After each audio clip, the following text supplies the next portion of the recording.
It's 6 p.m. on a Tuesday here in Korea. Welcome to our newscast. I'm Daniel Che. Let's begin with the headlines. President Park Geun-hye has opened the door to talks on a bilateral FTA and helped Korean businesses sign 34 MOUs worth some $86 million. Those are just a few of the president's incredible accomplishments during our 4-day trip to Mexico. Korea's general election has become a race against time for candidates and party leaders who are going all out to win over undecided voters. Meanwhile, overseas voting closes and the ballots are expected to arrive at Incheon Airport by this weekend. Punishing Pyongyang harder than ever is the line that's been taken since Pyongyang's last nuclear test. But in a shift, the U.S. responds positively to North Korea's show of interest in dialogue. This comes as top officials reiterate that sanctions and diplomacy are both necessary to make the regime come to its senses. We begin with President Park Geun-hye's trip to Mexico. The door is wide open for free trade talks with the country, Korea's biggest trading partner in Latin America. That wasn't the only big step taken to upgrade the two countries' relations either. Song Ji-sun starts us off with the results of the president's visit. It's being hailed as a breakthrough to expedite a long-stalled negotiation process.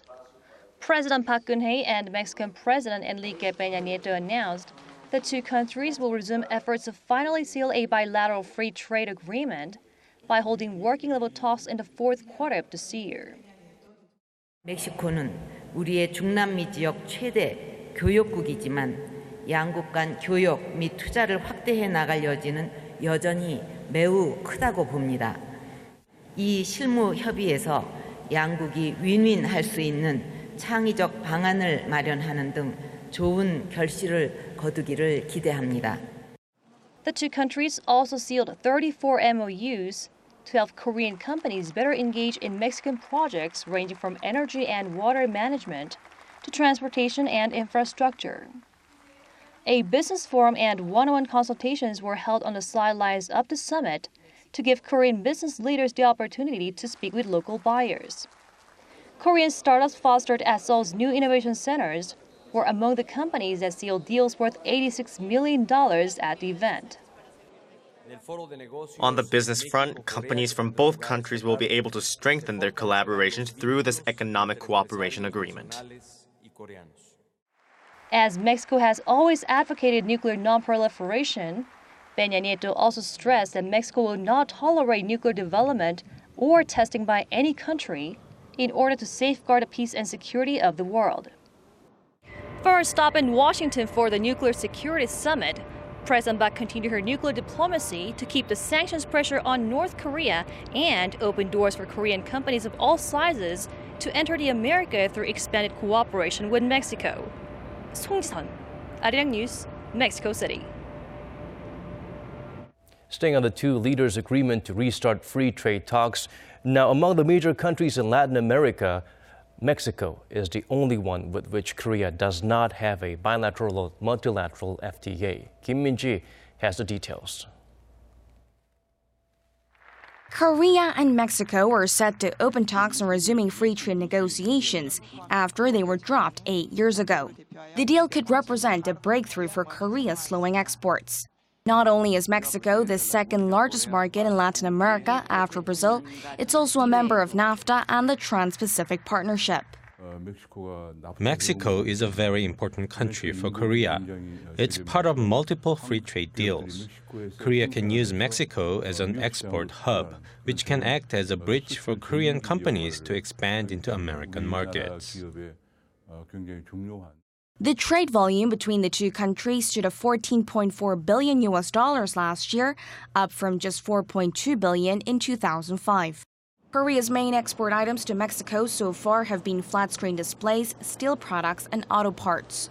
If a deal is reached, Korea is expected to enjoy tariff cuts on exports of automobiles, steel, and electronics. Experts say Mexico also has a growing interest in Korea.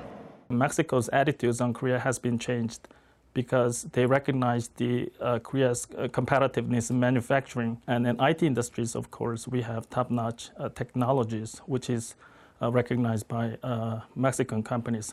I was told that Mexico's cell phone service companies are pretty much interested in cooperation with Samsung Electronics and LG Electronics. Korea and Mexico also made agreements for Korean companies to participate in Mexico's energy infrastructure worth some $17 billion. This is part of a series of MOUs expected to boost bilateral trade and investment and expand cooperation in Mexico's efforts to build up its infrastructure. Mexico is pursuing large-scale investment in a national infrastructure project worth around $600 billion and covering the energy, transport, and water resources management sectors. The other MOUs signed during the trip cover culture, education, and healthcare. Kim Min-ji, Arirang News. Turning to the local political arena, campaigning continues across Korea with just 8 days remaining before the nation heads to the polls for the 2016 general election. Candidates and party leaders hit areas beyond Seoul seeking to sway undecided voters to their side. Kim Young-gil keeps us updated on the party's activities. Ruling Saenuri Party chief Kim Mu-sung visited the central city of Daejeon and the country's administrative capital of Sejong, a region where the Conservative Party's support has declined in the past 2 weeks. The ruling party is aiming to hold on to its 146-seat majority in the 300-seat legislature, but a clear-cut victory will not be easy. In Daejeon, Kim appealed to voters for their support. The Saenuri Party must win a majority to complete our reform policies. Then Korea can become an advanced nation. The main opposition Minju Party of Korea's interim leader Kim Jong-in headed southwest to the cities of Asan and Cheonan in Chungcheongnam-do province.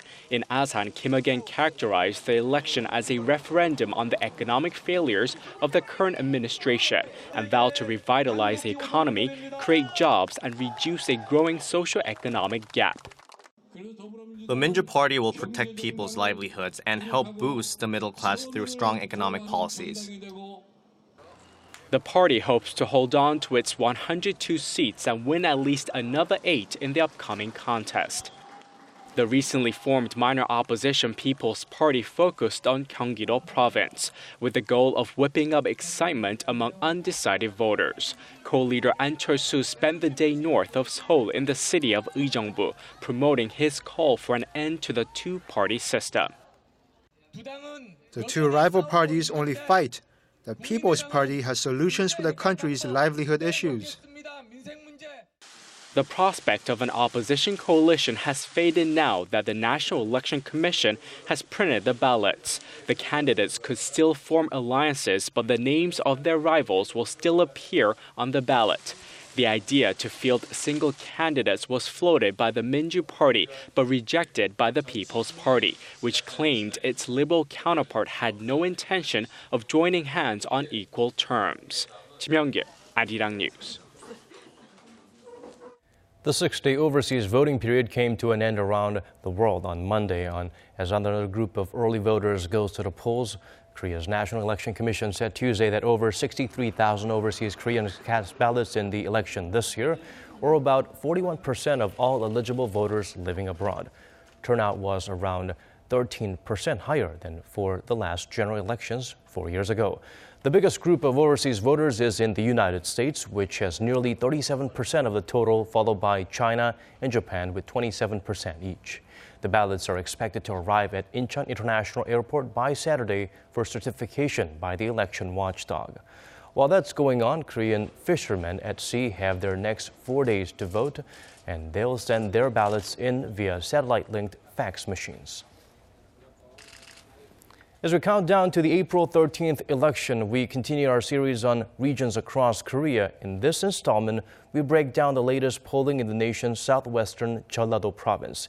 Here's Park Ji-won with a third in our four-parter.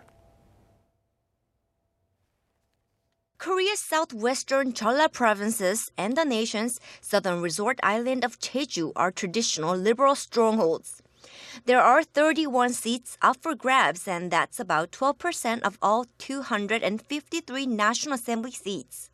Back in 2012, the predecessor to the main opposition Minju Party took 19 of 22 districts in Jeolla-do. The conservative ruling Saenuri Party couldn't even secure a single seat in the region. But it won't be an easy election for the opposition this time around, with the minor opposition People's Party in the picture. A significant amount of voters in the region, fed up with the constant views within the main opposition party, are turning away from the Minju Party and opting for the liberal newcomer. Recent opinion polls show that the People's Party is on course to win 16 of the 20 districts in the province, with the other 4 shaping up to be very tight races, due mainly to the division on the liberal side, with some exceptions. One exception is Gwangju B district in North Jeolla province, where the ruling party's Chung Eun-chan is in a close contest with candidates from the 2 opposition parties. Another neck-and-neck race is in Jeonju-C district, where Minju Party lawmaker Kim Seung-ju is competing with veteran politician and former presidential candidate Chung Dong-yang, who is now on the People's Party ticket. The gap between the 2 candidates is just 0.3 percentage points, and the poll results keep changing. In Gwangju, the biggest city in the region and known for its democratization movement back in 1980, candidates from the main opposition party took 6 out of 8 districts 4 years ago.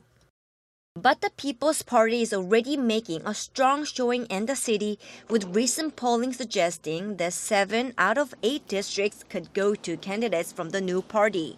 For example, in Dongnam B district, current 3-term lawmaker Park Ju-san, who joined the People's Party early this year, is edging out Minju Party lawmaker Lee Byung-hun.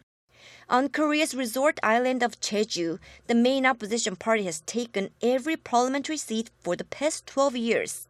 But that could change this year, as 2 out of the 3 districts are expected to be extremely close races.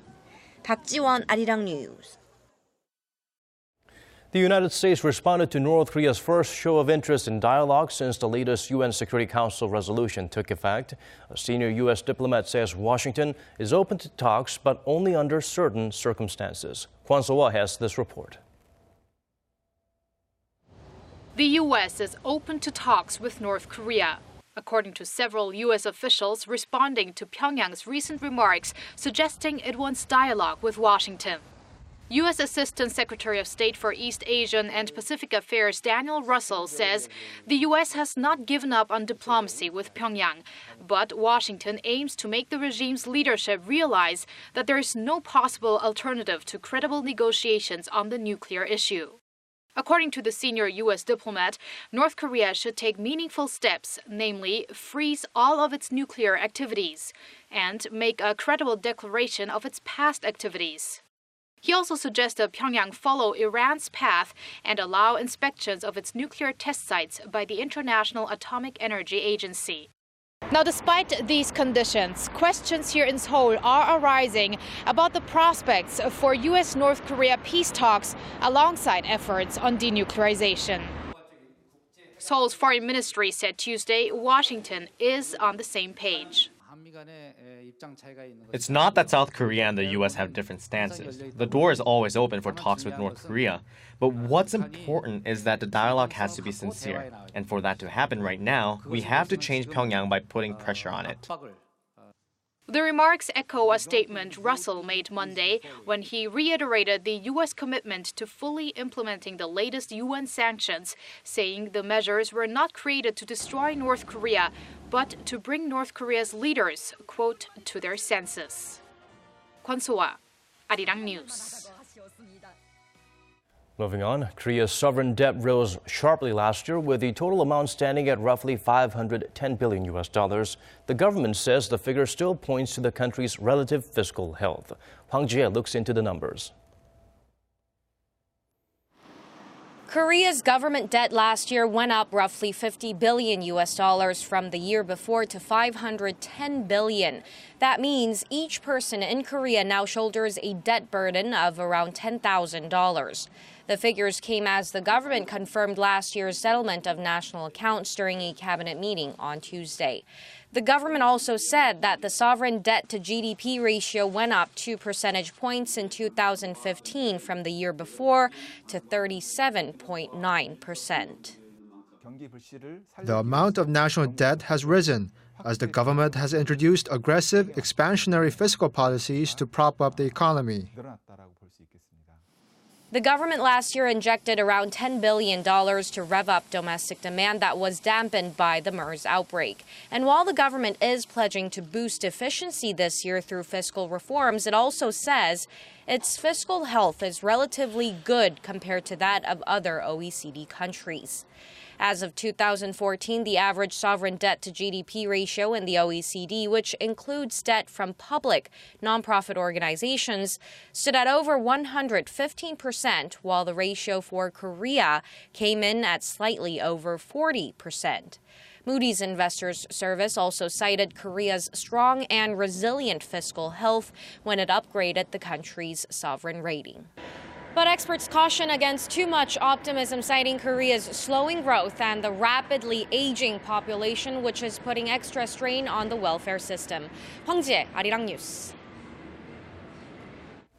Riding on the high of Korean wave or Hallyu, Korean beauty products outperformed major export items like cars, chemicals, and steel last year. According to the Korea Customs Service, the nation's cosmetics export shot up 53% in 2015 compared to the year before, raking in $2.5 billion. In the last 5 years, exports of Korean beauty products have seen a threefold surge, thanks in no small part to the explosive popularity of K-pop and Korean dramas. China remains the top destination for these products at 40% of the total, followed by Hong Kong, the US, and Japan. The future looks even brighter, with Beijing's recent e-commerce tax cut expected to give Korean cosmetics another boost this year.